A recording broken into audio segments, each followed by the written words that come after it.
এই মুহূর্তের সবথেকে বড় খবর, মাঝরাতেই গ্রেপ্তার তৃণমূলের দাপুটে প্রভাবশালী নেতা। হাইকোর্টের নির্দেশের জের, শেষ পর্যন্ত বাধ্য হলো পুলিশ গ্রেপ্তার করতে। গ্রেপ্তার এগরা পুরসভার চেয়ারম্যান।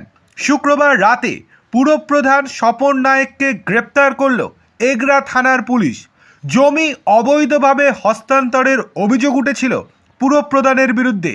এর আগে এই পুরপ্রধানের বিরুদ্ধে হাইকোর্টে একাধিক মামলা দায়ের করা হয়। সেক্ষেত্রে পুলিশকে আগেও নির্দেশ দেওয়া হয়েছিল যাতে ওনার বিরুদ্ধে তদন্ত করে যথোপযুক্ত পদক্ষেপ নেয় পুলিশ। কিন্তু এতদিন পর শেষ পর্যন্ত হাইকোর্টের চাপে গ্রেপ্তার করতে বাধ্য হলো এগরা থানার পুলিশ।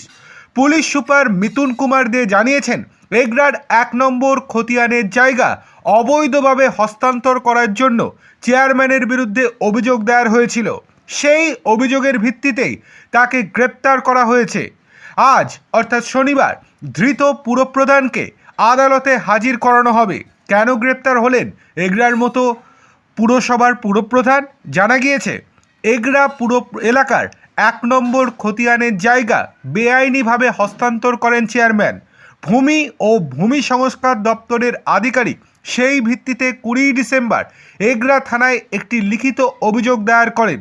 সেই অভিযোগের ভিত্তিতে এগরা পুলিশ শুক্রবার রাতে চেয়ারম্যান স্বপন নায়েককে গ্রেপ্তার করে। এছাড়াও হাইকোর্টে অনেক দিন ধরে তার বিরুদ্ধে মামলাও চলছিল। পুলিশকে তদন্ত করতে নির্দেশ দিয়েছিল হাইকোর্ট, কিন্তু তারপরেও তাকে গ্রেপ্তার করা হয়নি। শেষ পর্যন্ত তাকে গ্রেপ্তার করলো গতকাল মাঝরাতে।